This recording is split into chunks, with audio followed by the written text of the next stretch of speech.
Hey everyone, Gabriel here. You've probably noticed that Chaser Chat took a bit of a hiatus over the last 6 months or so, and I am beyond excited to be back. It won't just be my voice hosting shows now though. I've added an entire team of podcasters to the Chaser Chat roster, combined with an incredible support staff who will be helping out with editing, managing social media, graphic design, merch, and more. We'll be releasing 3 episodes per week from here on out. I'm placing a bet on Chaser Chat, and I'm putting my money where my mouth is. That's where you, the listener, come in. At the end of this episode, I'll run through all of the ways that you can support Chaser Chat, so please consider helping out if you enjoy the show. All right, that's enough of that. Let's get into the episode.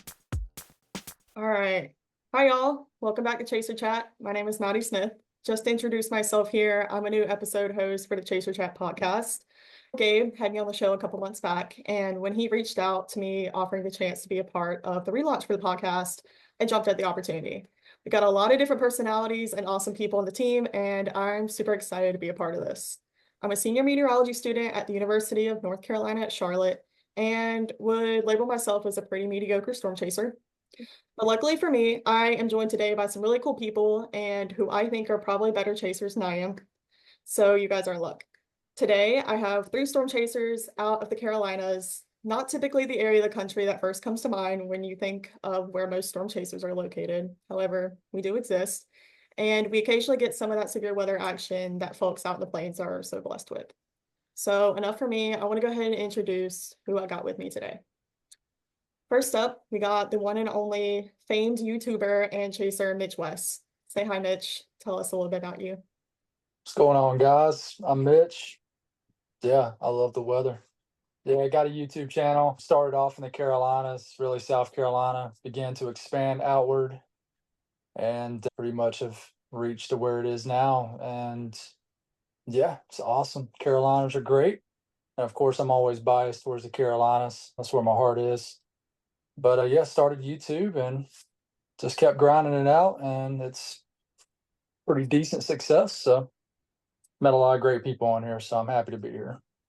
I call it pretty successful for sure. I feel like when I think of larger accounts, I feel like you're up there. So I appreciate it. Giving Carolina a good name. All right. Thanks, Mitch. So next up, we have the self-described 1,576th ranked storm chaser east of the Mississippi, Andrew Ellswick. My name is Andrew. From Myrtle Beach, South Carolina, born and raised. I'm a junior at the University of South Carolina. I'm a geology major now. I've always been into weather. Once I got my driver's license, I started storm chasing, gone up from there. So that's pretty much all there is to it. Just out there having fun. Thank you, Andrew. And last but not least, I have my sworn enemy and local pain in my butt, Gerald Mingle. Introduce yourself, Gerald. Yeah, like Maddie said, I'm Gerald. I go to school with Maddie at UNC Charlotte. I will be a junior meteorology major here in the fall, which I guess is only a couple weeks away now. I'm also a storm chaser in the Carolinas when I can, when I'm not studying or working. And I also have a YouTube channel like Mitch, although not nearly as cool as his, unfortunately, but we'll get there one day maybe. So that's a little bit about me. Come on, man. Your channel's awesome, dude. You know it. All right. I don't know about y'all, but I'm freshly caffeinated, probably overly, and ready to yap. First off, I feel like I have a little bit of a fun topic, the infamous Carolina Marginal. Now, and I feel like when weather enthusiasts and the general public think about severe weather, it's normally associated when the SPC puts out a slight risk or higher. But, and I don't really know how to explain it, and I'll let y'all talk about this, but when there's a marginal risk issue across our portion of the country, it just had something different about it. And from my personal experience, has led to chases that are like just as successful, and sometimes, honestly, probably more than half the time, are more successful than when a higher level risk is issued. The classic Carolina Marginal, I want to trademark it. But yeah, I don't know about y'all. I'll let y'all talk about if you have any notable marginal risk chases. I feel like me and Gerald have definitely talked about this. Gerald was the one, me and you. That was marginal, right? Yeah, I guess I'll go first. So, funnily enough, the only tornadoes I've ever seen were in a marginal risk, and barely a marginal at that. I think it was like probably not even that far from a general thunderstorm risk. So yeah, I think it's funny a lot of the times here whenever we're chasing and we or looking at the SPC website, it's almost like we don't want them to up it because it feels like we just have way better luck in marginal risk. Because if it goes to a slight, just the whole setup is ruined. But I think the cool thing about it here compared to the plains is I feel like it makes it that much more exciting because you don't expect it necessarily. Also, there's only a handful of chasers out here, even on the big days, let alone the marginal days. I just think it adds a kind of cool Carolina vibe to things.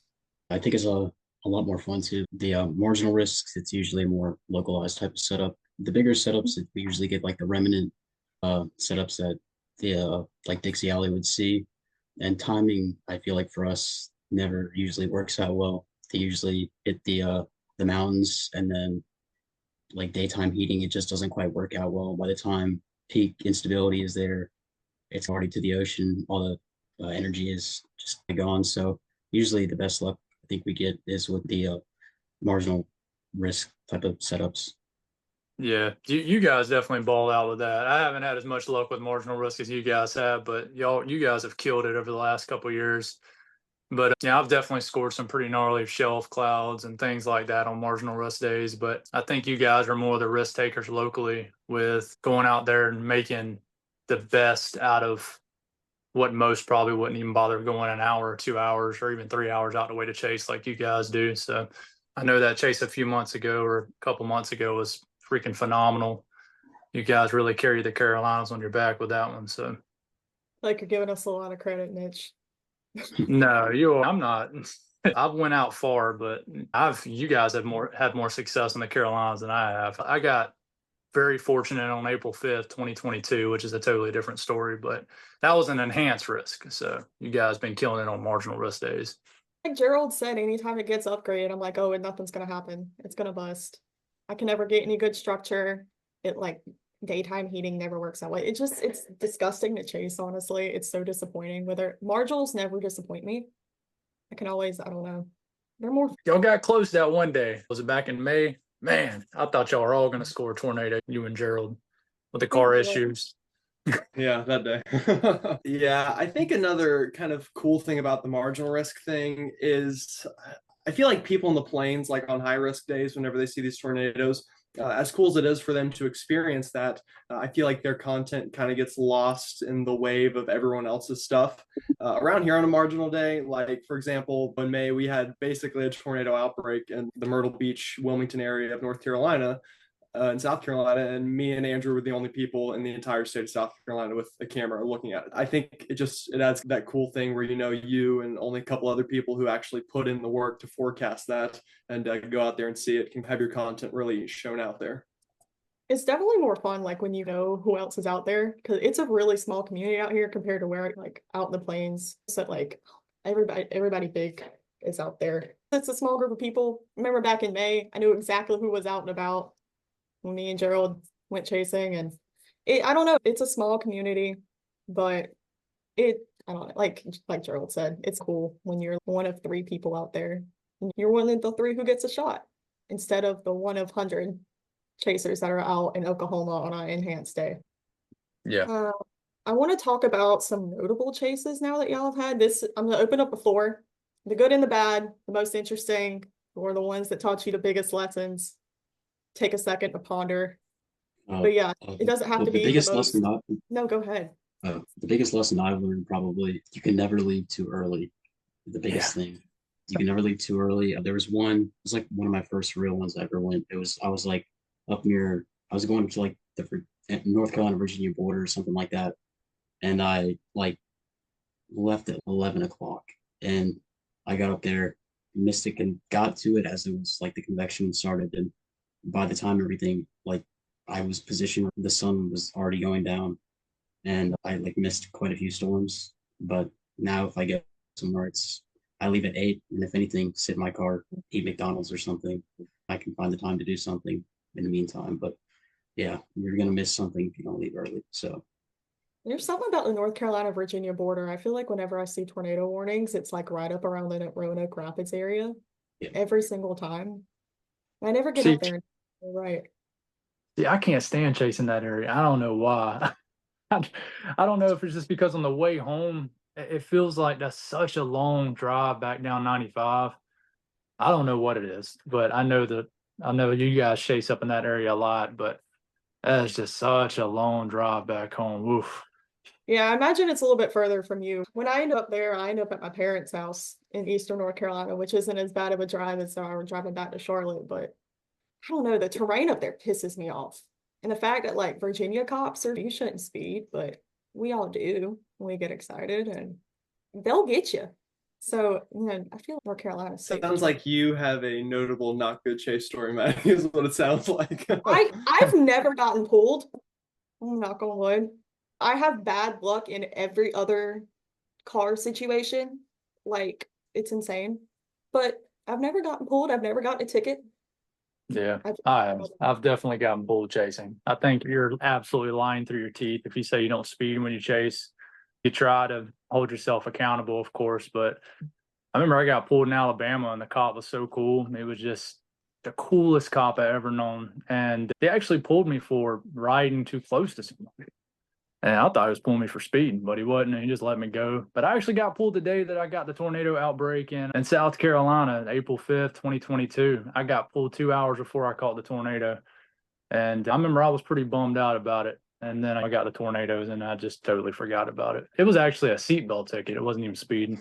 Believe it or not, it was weird. I just, left my seatbelt off too long. How do they even tell? Because I've always thought about that. It's obviously illegal, but how do they get like small town in Georgia? I think he was right beside me and I wasn't even noticing. And I don't know. I guess he just didn't tell it was over my shoulder. And that's a weird because I that's one thing that I'd always do is wear my seatbelt, and it was just a weird, bad timing. So better than a speeding ticket? Yeah, no, much better. I actually got out of that. So Gerald, I'm waiting. I know you got some notable chases up your sleeves. Yeah, so I actually got asked this question a couple weeks ago. I was asked what chases stuck out, and there's a couple that stick out, but then I noticed the rest of them just blend together. Somebody asked me, do I remember my first chase? And honestly, I'm not sure I do. I think it depends what you consider a storm chase.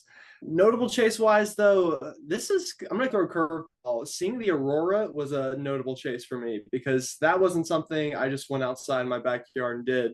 I drove up to the Parkway, the Blue Ridge Parkway, and unfortunately, this is bad meteorology moment, but I chose the one part of the Parkway that was socked in clouds. And then they all broke and you could just see the pillars and that was a crazy moment for me. That was cool. And then 5 days later, I ended up seeing all those tornadoes in the Eastern Carolinas. So that was, I would say, my most notable chases / 5 day stretch of chasing, whatever you want to call it. Another notable one that for not so great reasons is I got in a car wreck this past March.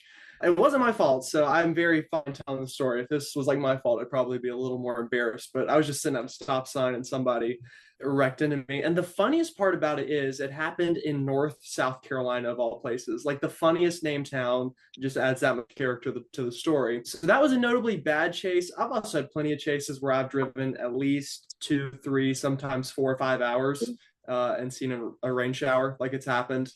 Another notable chase that involves Maddie was last summer, where we were in Eastern North Carolina, and all day long I'd been forecasting Southeastern North Carolina was the place to be. That's where it's going to happen. Maddie's nothing's.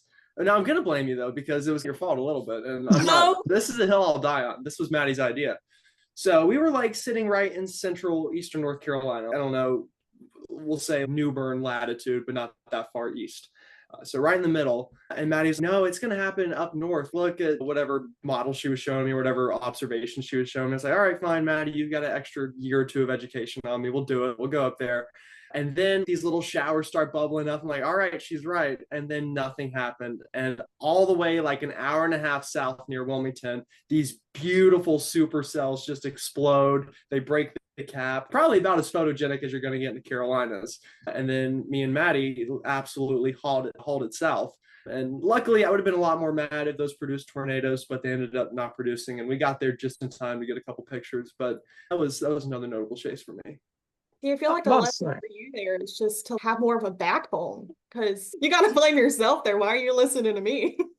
I'll remember that chase. You're right. Lessons were learned. I think I remember that chase by y'all because I felt like y'all teleported from one part of North Carolina to the next. Because I was tracking y'all on radar. I was like, dang, they got there fast. But yeah, at least you got there. somehow.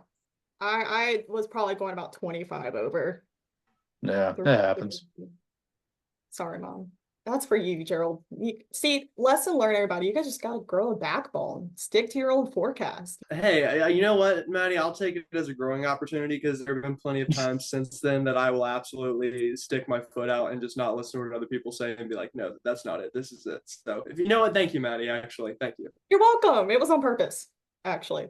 I planned it all out so you could grow. There you go.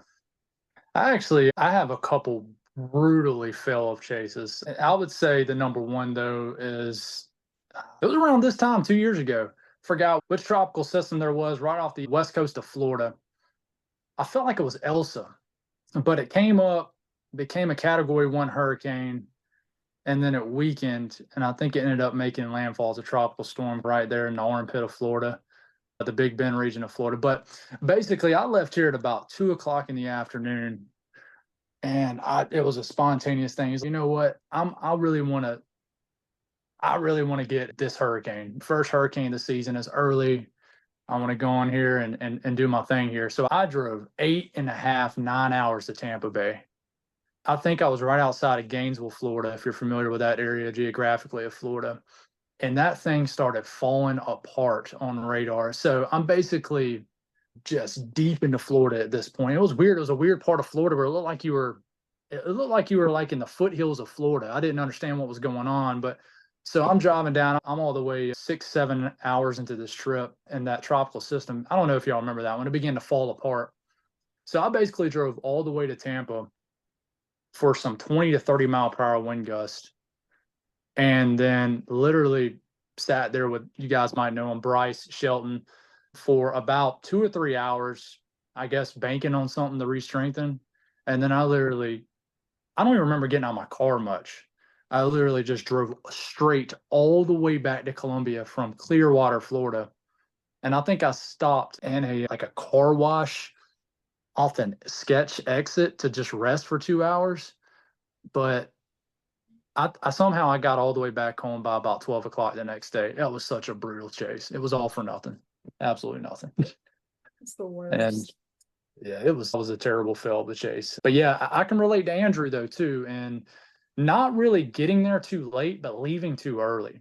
I've gotten times where I've just gotten exhausted and just lost patience. I'm just like, man, I'm heading out. And then as soon as I'm 2 hours away from the complex of storms, it starts to produce. But I don't know. I guess I just can't hang like some of these chasers, man. I like to try to get there at the last second and then get back as soon as possible. I'm definitely not someone that's going to get there 2 days before a hurricane makes a landfall and stay around 2 days after. I ain't got no time for all that. So I get that too, for sure. Yeah, I can't see myself leaving 2 days. No, like I find myself leaving at the house at 6, 7 in the morning if I know there's going to be something going on early afternoon. I don't mind sitting around for a couple hours waiting. See, I can't stand it. I can't. I'll start to get I'll get fidgety and, dude, why did I leave so early? But then you take the risk, like Andrew said, you get there too late or something like that. I feel like with you talking about Elsa, I feel like that's a good segue into the next topic. This hurricane season, we're about a month in, and we just had Beryl make landfall in Texas, truck up to the west of us, produce a massive amount of tornado warnings. Whoa. It's already marked this season as a historic season with how many records Beryl broke. Just wanted to get y'all's thoughts on this hurricane season since they're predicting it to be pretty active. And with us living in the Southeast, we've had our fair share of tropical storms impact our coast. I feel like Andrew, living at the coast right now, you might have some thoughts, some experiences. Like hurricanes, I think they're interesting. I don't want to see any above a Category 2 here. I don't think Myrtle Beach would recover for quite a few years, probably. With Matthew, Florence, even Ian, Isaias, they were all millions and millions of dollars in damage, and they were pretty weak by the time they got here. Can't forecast anything that's going to happen this year, but it's getting worse and worse here as far as surge goes. It's gotten increasingly higher. Like there was a winter storm here when I was back home for winter break over at college, back home from college, and there was like 3 or 4 foot of surge, and that used to not happen. I think they said Cherry Grove is sinking a couple inches within the past 10 years or something like that. it floods every high tide now. So I just hope they stay away. Me too. Me too. Yeah, Any Andrew. plans? Oh, go ahead. I'm sorry, Andrew. What's going to happen when the coast gets hit by like a Cat 3 or higher, man? That's just it's just wild. It seems like when we just get a mid to high grade tropical storm, at least one pier is wiped out on the South Carolina coastline. And the storm surge is one thing, obviously, because that's getting ridiculous. But when the steering currents get right, I just can't imagine. You can say until the cows come home that we're due, but is it actually going to happen? When is it going to happen? It's a matter of time. But I just cannot imagine something like Hugo just bulldozing straight into the coastline, what it would do to Charleston, the Myrtle Beach. It is just, like I said, we just keep getting the Carolina scrapers, or they come up and then they say, nah, I'm too scared, and then they head on out. And just scraping the coastline like that is doing so much damage. I just can't even fathom what just a high-end Category 2 hurricane would do. You know what I'm saying? Yeah, Hurricane Hazel in 1954, when it came through, it's like a Category 4. It came through the Grand Strand, wiped out like 10 million something trees, cleared out so much land. They started selling off the land. That's basically what jump-started Myrtle Beach. All the high rises and stuff made all that land available. And that's what it made it what it is today. So wow, took out all those trees. And Myrtle Beach started with a hurricane. Chances are, unless the economy goes bust or something, that'll probably be the thing that kind of takes it down, in my opinion. So there's a lot of aging buildings. A lot of the hotels are old, not up to code. They're grandfathered in. There's downtown still a wreck. They're trying to fix it, but it's gonna be, I don't even want to imagine what it'd be like. Yeah, I definitely think it's one of the most sensitive coastlines that people don't really know about unless you're local. Yeah. With the Outer Banks too, I just feel like with any system, it doesn't even take a tropical system to knock out a pier on the Outer Banks. And every time something makes landfall over there, it knocks out. Oh my gosh, what highway is that? 20. You know which ones I'm talking about? Somebody does. The Outer Banks Highway, the one that goes all the way down, gets washed out every single time. Yeah. Wipes it out every single time. And it's just, it always, every time something gets close, I'm like, is this going to be one that just destroys the Outer Banks? And it's such a huge tourist spotter, but OBX made a whole Netflix show about it. It's an iconic spot. It's beautiful out there. But I always wonder when it's going to go. Like you said, Myrtle Beach, like it's just, you think that's how it's going to end for them. And I don't, 20, 30 years, I wonder if it's going to even exist. Yeah, I imagine whatever hits Myrtle Beach is going to hit the Outer Banks, unless it's going to pull a Florence and dip like southwest or something, which you don't see that much unless you got an extremely stagnant steering current or something like that. Florence was just weird, but I don't think the Outer Banks has been hit in quite some time. They're definitely due also. Seems like everybody is. Speaking of, any plans for hurricane chasing this year? If something gets close, how are y'all thinking? How are y'all feeling about that? I think if it can happen before school starts, then all four of us will be somewhere pretty similar timing wise. But I wanted to build real quick off of what Mitch said with it feels like we're due. Honestly, it feels like we're due for every type of major storm in the Carolinas. Like, we have been crazy boring. And I was telling somebody this earlier, like, I feel like I moved to Charlotte 2 years ago and weather in the Carolinas just stopped. Like, that was the last time that we had anything big. It's been a while since we've had a major hurricane, a winter storm. It's been multiple years. Even like the tornado outbreaks that we've had have been mostly like weaker tornadoes. We haven't had a April 2011 repeat since then. So I think the next couple of years are going to get crazy in the Carolinas because we're overdue for a little bit of everything. Daggum mountains, man. Especially snow. Oh my God. We haven't had any in 2 years. I remember January 2022, we had those, it was like 3 back-to-back weeks, I feel like, where we had snow once a week for 3 weeks. And it was lovely. I lived on campus. It was snowing. I fell a couple times, but it was fine. I'll take it. Worth it. But ever since then, I feel like we used all our luck there. Like, we've got nothing close. No ice, no freezing rain, nothing since. And it's depressing. I think the last time we had an inch of snow, over an inch of snow in Myrtle Beach, was like 2014. Y'all got hoodooed in that 2018 winter storm. 2018. Yeah. Yeah, Gerald, I'm sure, and Andrew. I know Andrew because he lived there, but you get them boys in Myrtle Beach talking about that storm, and you'll get them throw them all on a loop on what happened with the dry air. Andrew, you probably know what I'm talking about. The January 3rd, 2018. I was pissed off enough in Columbia that it stopped about 45 minutes to my east, but just hearing the forecast bust in Myrtle Beach, I feel bad for all the meteorologists because that's just something you can't really forecast. You can try, but yeah. Yeah, the western part of Horry County got 4 inches. I think we got 0.2 inches at my house. I'd be punching air, man. I'd be punching something for sure. You're right, Gerald. We're definitely due for earthquakes too. We're due for everything, man. I'll get the notification every once in a while, and it's like 2.4 magnitude earthquake somewhere in South Carolina. I'm like, that's the most interesting thing I've seen in 2 months. Yeah, they were doing pretty good up there in Kershaw County for a little bit there, but slowed down. Little known Carolina earthquakes. Unfortunately, I'm running out of time here. I appreciate you guys for coming on. It's been fun to talk. I'm sure I'll run into y'all chasing. Hopefully, if the Carolinas can get its act together and this high pressure can go away for a little bit, for an extended amount of time. I'm over high pressure officially. It's been fun. I want to go ahead and give y'all the chance to plug your socials. Let the audience know where they can find you. I'll start with you, Mitch. Drop whatever. Yeah. It's Mitch West Weather on YouTube, Mitch West on Twitter, X, and Facebook, Mitch West Weather. Everything's pretty easy there. All right, go ahead, Andrew. Just Andrew Ellswick WX on X or Twitter or whatever. That's the only one I got. So got you. And Gerald, drop them. Yeah, so you could basically just search my name on the Google. I'm sure something will pop up, or probably GM Weather will be the easiest on YouTube, and everything's linked in there for all of you that are interested. My guy just gave us a mini flex there if you didn't notice. No, for real though, I have Googled it just out of curiosity, and then it'll have like a news article with my name in it or my YouTube. Okay, that makes it easy. Luckily, there are only so many Gerald Mingles in the world, so that helped.